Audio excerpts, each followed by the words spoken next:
مگر دونوں بیٹوں نے فیضان امیر ملت کو پوری دنیا میں پھیلایا، خود اپنے پریوار کو نہ بتایا نہ ایک بیٹی اور اس صاحبزادی سے میرے کاندھوں پہ اتنا بڑا لوڈ، ہم تو یہ کہیں گے کہ حضور بابا ملت کے کاندھوں پر تو ایک بزرگ کے مشن کا بوجھ، گل بابا کے کاندھے پر ایک بزرگ کے مشن کا بوجھ تھا، میرے کاندھے پہ 3 بزرگوں کے مشن کیونکہ ہمیں حضرت امیر ملت، حضرت بابا ملت، ہم تینوں بزرگوں کے مشن کو لے کے آگے بڑھتے ہیں۔ انہی تینوں بزرگوں کا یہ فیصلہ ہے، حضرت صوفی ہند کا یہ فیصلہ نہ ہوتا تو کشوشا نہ آنا، آپ کا کشوشا بعد وصال تشریف لانا۔ میں نے کہا نا، اللہ والوں کا وصال کے بعد ان کے تصرفات بڑھ جاتے ہیں، روحانی پاور بڑھ جاتا ہے۔ دنیا میں کبھی مان لیجئے اللہ تعالیٰ نے کچھ چیزوں کی وجہ سے پردہ ڈالا، یہ رب کی مرضی ہے، اس کی حکمت ہے، وہ بندوں کا امتحان لیتا، ولی کے ذریعے لے رہا، میرے اس ولی کے ساتھ بندے سلوک کیا کر رہے ہیں، لیکن بعد وصال کوئی پردہ نہیں رہتا۔ جب تک ان لوگوں کا امتحان چل رہا تھا، گل بابا نہیں آ پا رہے تھے، جب وصال فرمایا اور وہ پردہ اٹھا تو سب سے پہلا کام حضرت گل بابا نے کیا، وہ حضرت امیر ملت کے اسی گلشن میں آ گیا، جو گلشن ان کا برسوں سے انتظار کر رہا تھا، جہاں ان کا انتظار حضور بابا ملت نے اپنی زندگی میں 7 برس تک کیا۔ بابا ملت کے وصال کے بعد ان کی بہن اور ہم لوگوں نے بھی کئی برس تک ان کا انتظار کیا، کوشش کی۔ آخری میں ہمارے ماموں کا، اچھے ماموں جی نے ہم کہتے ہیں ان کا فیصلہ کوئی نہیں روک سکا، بلکہ سب کے دلوں میں کہوں گا یہی آیا کہ نہیں، آپ کی روٹی لے چلنا، ورنہ لاک ڈاؤن کا ماحول ہو اور دوسرے صوبے میں وہ موجود ہے، وہاں سے یہاں آنا یہ آسان بات ہے، یہ تبھی آ سکتے تھے جب آنے والا خود چاہتا تھا۔ آپ تشریف لائے، آپ ماشاءاللہ جگمگ وہ آستانہ، وہ خانقاہ نظر آ رہی، لیکن ہمیں اور آپ کو اپنی رسپانسبلٹی کو نہیں بھولنا چاہیے۔ آپ کو جب بھی اس کے لیے پکارا جائے آپ آگے بڑھیں اور پکارنے کا انتظار نہ کیجیے، آپ رابطہ کیجیے وہاں۔ اب انشاءاللہ تعالیٰ 2 سال سے تو جیسا کرنا چاہیے ویسا نہیں ہو پایا، لیکن اس سال انشاءاللہ تعالیٰ تینوں بزرگوں کا ایک ساتھ حضور صوفی ہند کی تاریخ میں ایک چھوٹا سا پروگرام ہو جائے گا، وہیں قریب کے لوگ شریک ہو جائیں گے اس میں۔ اسی طرح سے حضور بابا ملت کی اصلی تاریخ آتی ہے، اس میں بھی اسی طرح پروگرام ہو جاتا ہے، امیر علوم کا ایک جلسہ ہو جاتا ہے اس میں، لیکن دونوں بزرگوں عرس کو حضور امیر ملت کی عرس کے ساتھ جوڑ دیا۔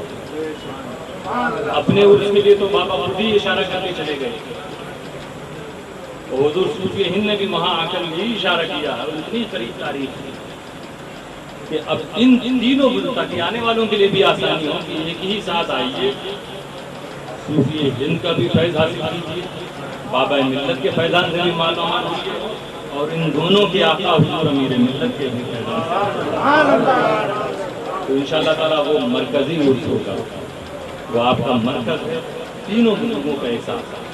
میں رمضان عید سے پہلے ڈیٹ کا بھی اعلان کر دوں گا انشاءاللہ 4 مہینہ پہلے، تاکہ آپ آرام سے ٹکٹ کرا لیں، اور یہ دعا کیجیے گا کہ کوئی رکاوٹ نہ ہو، کیونکہ جب رکاوٹیں گورنمنٹ کی طرف سے ہو جاتی ہیں تو اس کو فالو کرنا ذمہ داروں کے لیے بہت ضروری ہے۔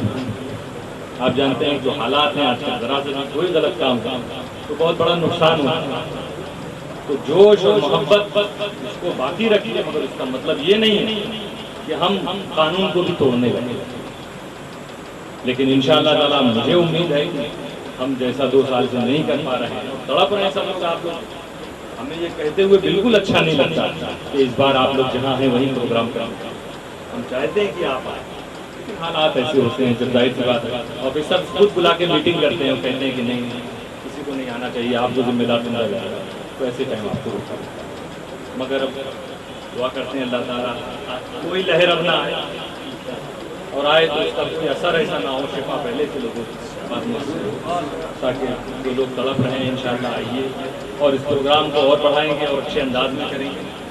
تینوں بزرگوں کا ہے، زیادہ سے زیادہ تعداد میں لوگ آنے کی تیاری میں آئیں گے بھی، آپ لوگوں کو بھی دعوت آتا تو انشاءاللہ تعالیٰ وہاں کے لیے بھی آپ کو اس طرح شریک ہونا ہے، اس کے لیے بھی آپ تیاری رکھیے گا، اور پھر مرکز میں آپ اس طرح سے مرکزی کام جو ہوگا وہاں پر تعمیری کام ہو، وہاں جس طرح کا جو سسٹم پیدا کیا جائے اور بھی اس کی توسیع کے لیے اور بڑھانے کے لیے بابا نے بہت سی زمینیں تو بک گئی۔ آج سوچیے آج کیا ملا کیا، جن لوگوں نے حضور صوفی ہند کو ذریعہ بنا کر انہی کے گلشن کو برباد کیا، آج کیا ہوا، کیا نتیجہ نکلا اس کا؟ حضرت تو وہیں آ گیا لیکن درگاہ کی ساری زمینیں بک گئی۔ پچھوچا سے بسکھاری کے درمیان جو مین روڈ گئی ہے جتنی زمینیں تھی وہ بک گئی، امیر العلوم کے پیچھے کی طرف جو زمینیں تھی وہ بک گئی۔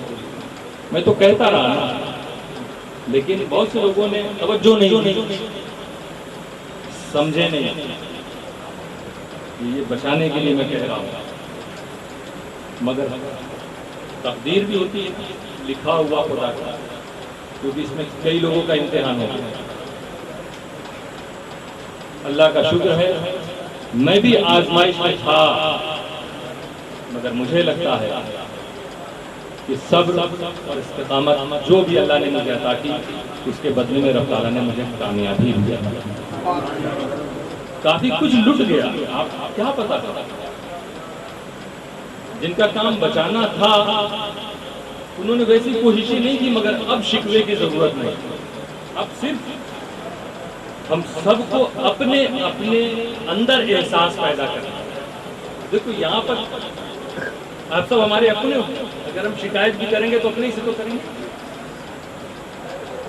لیکن اب اس کی بھی ضرورت نہیں، اب تو صرف یہ کہ ہاں اب تک اگر غافل تھے، اب تک توجہ نہیں کی یا اب تک کچھ غلطی ہو گئی ہے تو وہ احساس کر کے کہ اب ہمیں اس کا مکافات کرنا، اس کو صحیح کرنا،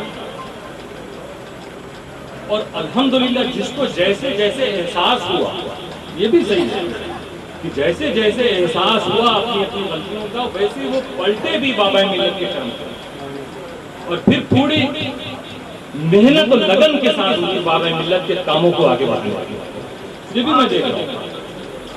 ہم بھی ان سے راضی ہوئے، کبھی ہم ناراض رہا کرتے تھے، ہم بھی راضی ہوئے ان سے، اور ہم یہ بھی دعا کرتے ہیں بابا ملت اور حضور صوفی ہند اور حضور امیر ملت کی بارگاہ میں وہ بھی اپنی رضا سے انہیں خوشی سے نوازیں گے، لیکن جو نقصان ہوا ہے یہ آزمائش کر لیا جائے کہ اس کو بھی ہمیں پورا کرنا۔ حضور بابا ملت کے دور میں جو چیز تھی جو لٹ گئی، اب لٹنے کے بعد ہم کتنا کر سکتے ہیں وہ کر کے دکھائیں گے۔ تو اب مریدین سب کو متحد ہونا ہے، سب آپس میں میل رہے، دلوں کو آپس میں ملائیے، ایک دوسرے سے جو شکوا تھا اسے کنارے کیجیے اور ایک پلیٹ فارم ایک جھنڈے کے نیچے کھڑے ہوئے۔ انشاءاللہ تعالی حسن عسکری آپ کو اپنے ساتھ لے چلنے کو تیار۔ فاروق بھائی پوری محنت کے ساتھ کوشش کے ساتھ انشاءاللہ کھڑے تیار بھی ہیں، دوسرے اور بھی لوگ ہیں جو کا میں نام نہیں لے رہا ہوں، مگر ان کی سب سے بڑی ذمہ داری اس لیے بھی اور ماشاءاللہ نبھایا بھی انہوں نے، نبھایا بھی، اس سے بھی انکار نہیں، لیکن اگر کہیں کچھ کمی کسی سے بھی رہی ہے تو اسے بھی چھوڑ کر حضور بابا ملت کے اس جملے کو ہمیشہ یاد رکھیے گا کہ جانشین امیر ملت کا خیال رکھنا جانشین بابا ملت پر فرض ہے، یہ بابا ملت نے فرض تو ماشاءاللہ یہ کچھ اس وقت نہ سمجھنے کی وجہ سے بہت سی چیزیں ہوتی ہیں، ہماری ناراضی کو بھی لوگوں نے غلط رنگ دیا۔ میں اس گھر کا نواسا ہوں، میں کیوں برا چاہتا ہوں؟ آج وہ جو آفیسر جو رجسٹری کرتے ہیں نا، جنہوں نے بیچنے والوں کی زمین نام لکھا نا، تنیر بابا کی زمین بک گئی تو بھائی وہاں پہ تو وہ رجسٹرار یہ وہ کریں گے نا، وہ کہتے ہیں کمال کی بات یہ ہے کہ بابا نے جن کے ہاتھ میں چابی دے کے گئے تھے، ذمہ داری دے کے گئے تھے، کاغذات ان کے پاس تھے، قبضہ ان کا تھا، مگر ایک انچ بھی وہ کسی مس یوز کے لیے لکھانے کے لیے میرے پاس نہیں۔ ہم حفاظت کرتے رہے، ہمارے والد حفاظت کرتے رہے۔ کیوں؟ ہم نے دیکھا ہے کہ حضور بابا ملت نے کتنی محنت سے اس چمن کو آباد۔ تو بہرحال اس کو تو صرف مان لو کو تقدیر ہی میں ایسا لکھا ہے، لیکن نگاہ مرد مومن سے بدل جاتی ہیں تقدیریں۔ اب آؤ کوششوں کو شروع کرو، محنت کرو، ہمت ارادے سے کام کرو، جو کچھ کھویا ہے سب کی ذمہ داری ہے اس میں۔ یہ مت سمجھنا کہ اس کے لیے ذمہ دار وہی لوگ ہیں کہ جو بابا کے بہت قریب رہا کرتے ہیں۔ نہیں، قریب و دور نہیں، ہر مرید اپنے پیر کے دل میں رہتا ہے۔ جسمانی طور پر قریب رہنے کا جن لوگوں کو موقع دل کے ساتھ ساتھ جسمانی طور پر ملا وہ بھی بڑے خوش نصیب ہیں اور ان کی اپنی خدمات بھی۔ لیکن اگر پیر کے مشن اور چمن کو نقصان ہو رہا ہے اور تم خاموش ہو کے سنتے رہے تو تم بھی قصوروار ہو، اس کے خلاف تم نہیں بولے تو تم بھی قصوروار۔ ایک دوسرے معاملے سے میں جھوج رہا ہوں، دوسری طرف بھی ایک معاملہ چل رہا ہے میرے ساتھ۔ وہی میں کہہ رہا ہوں میری زندگی آزمائشوں میں پڑی، وہاں بھی میں دیکھ رہا ہوں کہ بہت سے لوگ ایسے ہیں کہ جو سمجھ نہیں پا رہے ہیں، اور بہت سے ایسے لوگ ہیں کہ جو اپنے پیر کے مشن کو بچانے میں بظاہر ایسے لگ رہا کہ وہ پیر ہی کے خلاف کھڑے، پیر کے خلاف کوئی نہیں کھڑا، وہاں وہ اپنے پیر کی محنت اور مشن کو بچانے کے لیے لگے۔ انہیں اس بات کا یقین ہے کہ آج پردہ پڑا ہے، اس کی وجہ سے وہ چیز نظر نہ آئے، مگر کل قیامت میں پیر و مرشد ایسے ہی مریدوں کو گلے لگائیں گے۔ جو درس پیر کا ہوتا ہے، جو تعلیم ہوتی ہے، اس پر عمل کرنے والا سچا مرید کہلاتا ہے، اور اس کو چھوڑ دینے والا، نظر انداز کرنے والا وہ سچا مرید نہیں، اس پر خاموش رہنے والا وہ سچا مرید۔ تو دوستو جو ہوا سو بڑا اچھا موقع ہے سب کے لیے، آؤ اپنے اپنے پیر کی اس مشن کو آگے بڑھاؤ۔ اولیاء کرام کی تعلیمات پر عمل کرتے ہوئے آج ماشاءاللہ ٹائم زیادہ ہو گیا، لیکن باتیں ایسی تھی جو بار بار نہیں ہوتی، بہت مضبوط تھا، مگر یہ فاروق بھائی، طالب بھائی، ریاض بھائی یہ کوششیں تھی کہ مجھے کھینچ چلا، میں کل سوچا تھا وہاں سے لکھنؤ سے یہاں، اور لگاتار میں ایسے کام میں لگا تھا جو بہت ہی اہم ہے، مگر شاید کہتا ہوں حضرت امیر ملت جی نے وہاں سے خوش کیا ہو بابا نے، نہیں تمہارا وہاں جانا ضروری ہے کیونکہ وہاں بھی ہمارے چاہنے والے تمہارا انتظار کرتے ہیں۔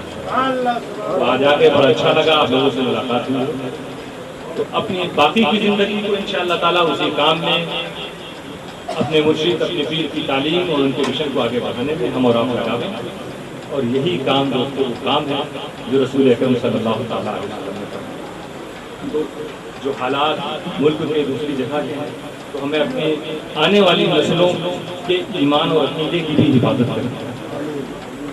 کوشش ہو جہاں جہاں بھی خانقاہ ہیں، ممبئی ہو، بھیونڈی ہو، جبل پور ہو، ناگپور ہو، جہاں جہاں بھی بابا ملت نے قائم کیا اور آگے بھی قائم ہو، ہر جگہ اس طرح کے پیغامات کو عام کیا جائے، اس طرح کے درس کا انتظام کیا جائے۔ اللہ تعالیٰ ہم سب کو توفیق عطا فرمائے۔ تو آپ سمجھ گئے کہ قلندر کا کیا مطلب تھا اور سہمنی کا فاتحہ کیا ہوتا ہے، اور سرکار مخدوم اشرف جہانگیر سنگھانی کا کیا فیضان ہے کہ آج وہ پچھوچا میں بیٹھے ہوئے ہیں، لیکن جو فیض پچھوچا میں ملتا ہے اگر نیت سچی ہو اور ان کے مشن پہ چلنے والے لوگ ہوں تو بمبئی کی بھی کسی کوٹری میں وہی فیض مخدوم اشرف عطا کر دیں گے جو پچھوچا میں ملتا ہے۔ وآخر دعوانا الحمدللہ۔